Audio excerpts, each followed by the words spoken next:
Relation versus casualties के बारे में कि अगर कोरिलेशंस और कैजुअलिटी के बीच में कैसा रिलेशन है उसके बारे में। तो अब क्या है, जो कोरिलेशन जो है वो कैजुअलिटी को इम्प्लाई नहीं करती है, मतलब उस पर इम्प्लीमेंट नहीं होती है, ठीक है। तो क्या है, कोरिलेशन जो है वो बेसिकली जो है मतलब केवल एक न्यूमेरिकल रिलेशनशिप है दो वेरिएबल्स के बीच में, ठीक है। अब ज़रूरी मतलब जितना ज़्यादा कोरिलेशन कोएफिशिएंट होगा, मतलब जितना ज़्यादा वो 1 के क्लोज होगा, इसका ये मतलब नहीं है कि हम एक्चुअली मतलब पक्का कॉन्क्लूड कर सकते हैं कि उनके बीच का रिलेशनशिप क्या होगा, ठीक है। अब एग्जाम्पल के थ्रू मानते हैं कि जो गर्मियों का टाइम है उसमें जो है बीचेस होते हैं उनके पास में आइसक्रीम की सेल बढ़ जाती है, ठीक है। पर इस और इसके साथ-साथ उसी टाइम पे मतलब क्या होता है कि जो ड्रोनिंग एक्सीडेंट मतलब जो डूबने के खतरा होता है, जो लोग डूब जाते हैं, लोग डूबते-डूबते बचते हैं, वो जो चांसेस होते हैं उस टाइप की जो कैजुअलिटीज़ हैं वो भी बढ़ जाती हैं। तो क्या इसका मतलब ये होगा कि अगर आइसक्रीम की सेल बढ़ रही है तो लोग डूब रहे हैं? नहीं ना? तो ऐसा ही है, ठीक है। अब बीच एग्ज़ाम्पल को हम पाइथन के थ्रू देखते हैं, कि है ना पाइथन में कैसे होगा। तो हम उसके लिए क्या है, हम फ़िक्शनल डेटा सेट बनाएँगे, ठीक है। अब उसमें क्या हम करेंगे, पहले pandas लाइब्रेरी को इंपोर्ट करेंगे एसपीडी, फिर उसके बाद हमारी मैटप्लॉट लाइब्रेरी के अंदर का पाइपप्लॉट फंक्शन, ठीक है। अब उसमें क्या करेंगे, हम ड्रोनिंग एक्सीडेंट डालेंगे कि कितने ड्रोनिंग एक्सीडेंट हो रहे हैं। तो फर्स्ट में क्या है 20 हो रहे हैं, फिर 40, 60, 80, 100 इस रेट से, ठीक है। और उसमें ये भी डालेंगे कि हमारी आइसक्रीम सेल कितनी हो रही है, वो भी 20, 40, 60, 80, 100 इस टाइप से हो रही है। तो अब क्या है, जो ड्रोनिंग के नाम से हम एक वो बनाएंगे हमारा वेरिएबल, उसके अंदर हमारा हम एरे इनपुट करा देंगे ड्रोनिंग एक्सीडेंट, ठीक है। और एक आइसक्रीम सेल के नाम से एक वेरिएबल बनाएंगे जिसका हम हमारा दूसरा एरे इनपुट करा देंगे, वो होगा ठीक है। मतलब ड्रोनिंग के नाम से एक वेरिएबल है जिसके अंदर हमारे दो एरे हैं, एक ड्रोनिंग एक्सीडेंट और एक आइसक्रीम सेल, ठीक है।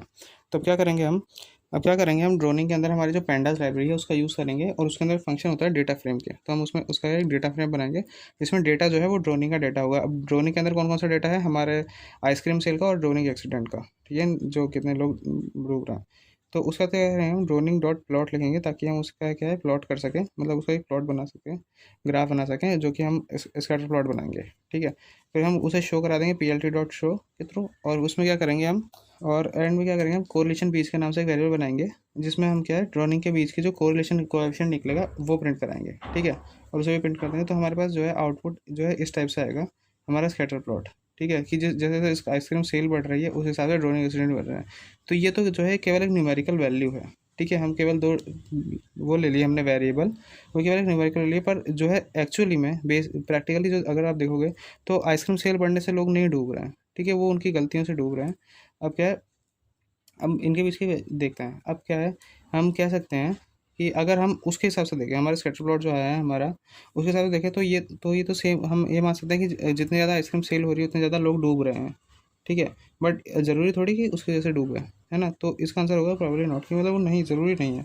अब लोगों के डूबने की वजह क्या हो सकती है, वो कुछ हो सकती है कि उन्हें स्विमिंग करनी नहीं आती, या जो वेव्स है वो ज़्यादा तेज़ है, उनके मतलब क्रैम्प आ जाता है, कई बार स्विमिंग करते करते क्रैम्प आ जाता है, या फिर कुछ भी दिक्कत हो सकती है उनकी वजह से, उस चक्कर में हम वो हो रहा है, ठीक है। तो अब क्या है, अगर हम हमारे आर्गुमेंट को रिवर्स करके देखें और ये माने कि जो जितना ज़्यादा कम होगा हमारा कोरिलेशन कोएफिशिएंट, मतलब जीरो से जितना ज़्यादा क्लोज होगा, क्या उसका मतलब ये होगा कि जो एक्स की वैल्यू है वो वाई को बिल्कुल भी इफेक्ट नहीं कर रही है। तो इसका आंसर भी होगा नो, ज़रूरी नहीं है, ठीक है।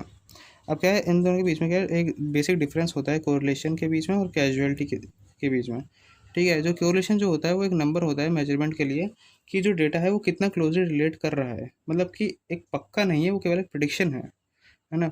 वो एकदम पक्का नहीं कहते क्योंकि फ्यूचर जो है किसी को पता नहीं होता, तो वो केवल एक प्रिडिक्शन है, ठीक है।